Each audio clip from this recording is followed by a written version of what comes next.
無形存在嘅空氣係我哋維持生命嘅基本條件之一。而近年來，空氣污染日益嚴重，已成為多個國家共同面對嘅問題。呢個唔單止關乎環境保育，亦同我哋嘅生活息息相關。懸浮顆粒係主要嘅空氣污染物，來源包括汽車廢氣、工業排放同建築地盤粉塵等。懸浮微粒嘅體積越細小，就越容易被人體吸入，深入肺部，甚至進入血液循環。針對呢啲日常挑戰，Acti-Lungs Drink 潤肺清喉煙就係一款草本飲品，專為長期接觸污染空氣及吸煙人士而設，結合咗青梨、柚果、金銀花、薄荷、甘草、桔梗及羅漢果等多種傳統同現代草本萃取，有助肺部嘅日常。產品嘅核心亮點在於獨特嘅青梨柚果萃取，呢項成分曾榮獲2017年第45屆瑞士日內瓦國際發明展金牌。科研發現，青梨柚果所含嘅多酚類及綠原酸活性成分，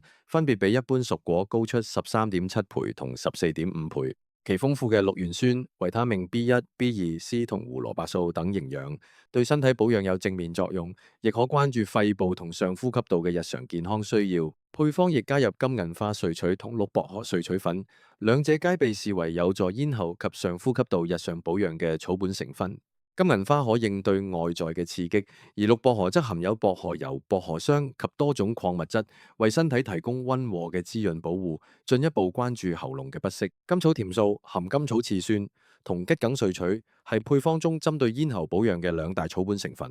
呢兩個成分喺傳統草本中被視為有助日常保養嘅成分，對長時間講嘢或身處空氣質素較差環境嘅人士特別有幫助。羅漢果萃取喺傳統草本中向來備受重視，含有羅漢果甜苷同多種氨基酸，對咽喉同提升上呼吸道健康有幫助，並對身體嘅日常狀態有正面作用。Acti-Lungs Drink 潤肺清喉煙，每日1至2瓶，建議午餐或晚餐後飲用，雪凍後口感更佳。本品特別適合長期喺戶外經常吸入二手煙，以及關注咽喉同上呼吸道日常保養嘅人士。恆常飲用有助保持喉嚨舒適同改善上呼吸道健康。